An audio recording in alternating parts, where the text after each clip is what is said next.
और largely mid cap कंपनियों पर अब संदीप क्या समय है और डबल डाउन करके पोजीशंस लेने का? दोस्तों, अगर आप बाजार में अपना पैसा इन्वेस्ट करना चाहते हैं तो अभी जुड़े एंजल ब्रोकिंग के साथ में, क्योंकि यहाँ आपको मिलती है एक अच्छी एडवाइस और भरोसेमंद सर्विस, और यहाँ अकाउंट ओपन करना भी है बिल्कुल फ्री ऑफ कॉस्ट। तो आज ही जुड़े एंजल ब्रोकिंग के साथ में। अकाउंट ओपनिंग लिंक डिस्क्रिप्शन में है। आज ही अपना अकाउंट ओपन कराएं।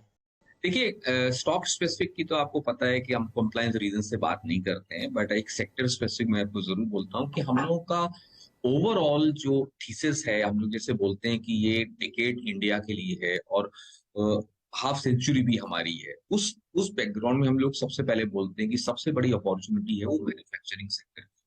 तो इंडिया में एक मैन्युफैक्चरिंग की थीसिस को हम लोग बहुत एक लॉन्गर टर्म पर्सपेक्टिव के एंगल से देख रहे हैं।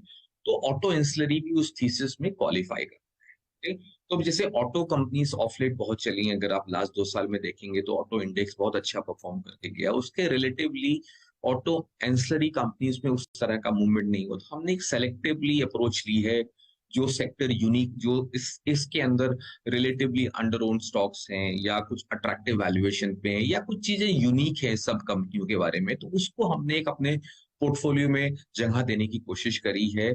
जैसे अगर हम बात करते हैं कि अगर हम बोलते हैं ये पूरा डिकेडी वैल्यू स्टॉक्स का है, ओके, और ग्रोथ अंडर परफॉर्म करेगा, वैल्यू आउट परफॉर्म करेगा, तो सबसे बड़ी अपॉर्चुनिटी देखिए वैल्यू में कहां पर है, स्मॉल और मिड कैप्स कैटेगरी में आती है। तो स्मॉल इस डिकेड में मिड को आउट परफॉर्म करेगा और मिड लार्ज को आउट परफॉर्म करेगा। तो ओवरऑल पर्सपेक्टिव अगर हम देखें तो ये डेकेड के पर्सपेक्टिव से मिड और स्मॉल बहुत ही कंस्ट्रक्टिव है, इनफैक्ट स्मॉल और भी ज्यादा कंस्ट्रक्टिव है। बट जैसे मैंने शुरू में बोला कि 2023 का first half will be more volatile, more challenging, okay.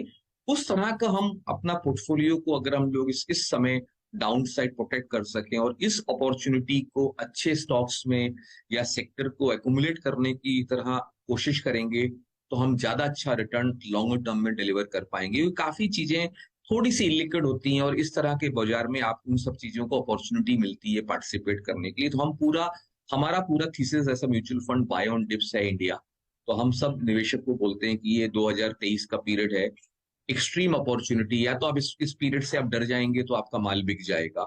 और जो जो भी निवेशक इस पीरियड को ये समझ के चले कि वॉलेटाइल रहने वाला है और भी करेक्शन कहीं आ सकता है, उसकी को प्रोबेबिलिटी रूल आउट नहीं है ग्लोबल बैकग्राउंड में, और जो भी होगा वो ग्लोबल करंट फैक्टर से करंट इंडिया में इंपैक्ट आएगा। इंडिया में आइसोलेशन में हम इसको कोई प्रॉब्लम नहीं दिखती, इंडियन मैक्रो पिक्चर बहुत ही अच्छी है। तो एक नेक्स्ट अगर हम बात करें एक और क्वार्टर का, जहां पे हमको बोलते हैं फर्स्ट हाफ तक वॉलेटिलिटी पीक आउट हो जाएगी, तो अगला एक क्वार्टर हम इसको बाय ऑन डिप स्ट्रैटेजी को प्ले करेंगे और ये मान के भी हम चलेंगे कहीं और भी करेक्शन आएगा तो हम इस अपॉर्चुनिटी को पार्टिसिपेट करेंगे, क्योंकि हमें मीडियम टर्म और लॉन्ग टर्म पर्सपेक्टिव इंडिया का बहुत अच्छा लगता है। तो जैसे काफी चैनल्स में मैंने बोला भी है कि हम लोग नया हाई वापस देखेंगे, ऑल टाइम हाई या तो दिसंबर तक ही देखेंगे कैलेंडर ईयर में, या फर्स्ट हाफ ऑफ 2024 में देखेंगे। और नया हाई आएगा, ऐसा नहीं कि 18,800 का 18,900 हो गया तो ऑल टाइम हाई हो गया। It has to be decisively high. तो उस तरह का अगर हमारा माइंडसेट है तो हमारे लिए बाइंग ऑन डिप अपॉर्चुनिटी है, स्मॉल और मिड में भी। क्या आपके मुंह में घी शक्कर सर? जो CY24 के फर्स्ट हाफ में नया हाई आएगा, it will be a decisive high, not exactly by fraction of 50 और 100 पॉइंट्स। गुड। लेकिन ये संदीप जी एक चीज पूछूं मैं आपसे, ये पिछला जो अर्निंग Q3 गुजरा ना, इसमें बैंकों की अर्निंग्स बहुत अच्छी थी, चाहे वो प्राइवेट बैंक्स हो, for instance ICICI bank, SBI, Canara bank. लेकिन बाजार इस एडवांटेज को प्ले नहीं कर पाया इस बार because of I think Adani, फिर उसके बाद US में जो कोलैप्स हुए कुछ बैंक्स के। बैंक्स वाकई जो इस बार जिन्होंने एक सब्सटेंशियल रेट हाइक देखा, डिपॉजिट रेट्स काफी बड़े उन्होंने पास ऑन भी करे। Q4 अर्निंग सीजन कैसा रहेगा उनके लिए, और क्या बैंक्स भी इस वक्त बेस्ट बाय हैं इस प्राइस पे?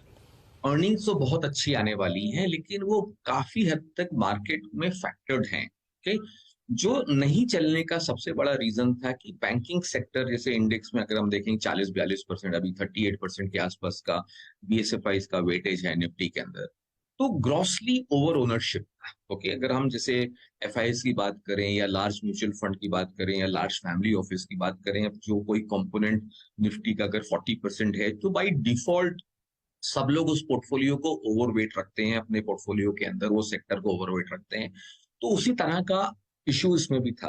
अगर हम जैसे लार्जर इंटरेस्ट की बात करते हैं कि बैंकिंग ओवरऑल मैन्युफैक्चरिंग अच्छा लगता है, तो अगर ओवरऑल बैंक मैन्युफैक्चरिंग अच्छा लगता है तो बैंकिंग बाय डिफॉल्ट अच्छा लगता है। अगर इंडियन मैक्रो अच्छा है तो इंडियन मैक्रो के लिए banking are the best stocks, क्योंकि लेवरेज इकोनॉमी को रिप्रेजेंट करते हैं, तो उस तरह का अपॉर्चुनिटी है। लेकिन जिस तरह का ओवर ओनरशिप देखा और आपने ये देखा कि ईटीएफ बेस्ड जो सेलिंग थी वो काफी हद तक एग्जॉस्ट हुई है, अगर वो सेलिंग एग्जॉस्ट हो जाती है तो यहाँ से सेक्टर बहुत अच्छा लगता है। जैसे हम लोग काफी टाइम पे 10-2 साल से पब्लिक सेक्टर पे हम लोग ज्यादा बुलिश थे, लेकिन अगर हम इस फॉल के बाद हम लोग प्राइवेट सेक्टर में भी उतने ही बुलिश हैं, तो हमको एक बाइंग ऑन डिप जैसा अपॉर्चुनिटी दिखता है। बट इसमें बहुत बड़े डिसाइसिव मूव्स आपको मिलेंगे, वो तब तक नहीं मिलेंगे जब तक मार्केट में वन वे अप मूव नहीं रहेगा, क्योंकि ये एक सेक्टर है जो ओवरऑन्ड होता है और कहीं पे भी सेलिंग आती है तो सबसे पहले बैंकिंग में आती है। उस बैकग्राउंड को देखते हुए हम लोग इसको स्टॉक स्पेसिफिक ज्यादा अच्छे से प्ले करेंगे कि कोई स्टॉक रिलेटिवली अंडर ओन हो जाता है, कोई स्टॉक बैंकिंग सेक्टर में रिलेटिवली ओवर ओन है, तो अगर हम अंडर ओनरशिप का एंगल भी एक्स्ट्रा डेटा रख के चलेंगे तो आपको बेनिफिट देगा। चलिए संदीप जी, बहुत बहुत शुक्रिया आप इस कार्यक्रम में शामिल हुए, आपके नए एनएफओ पे और साथ ही साथ बाजार के महत्वपूर्ण, अगर आप देखें, सेगमेंट्स पे बातचीत हुई, खुल के बातचीत हुई और आपका ये विश्वास है कि CY24 के फर्स्ट हाफ में एक नया हाई देखने को मिलेगा।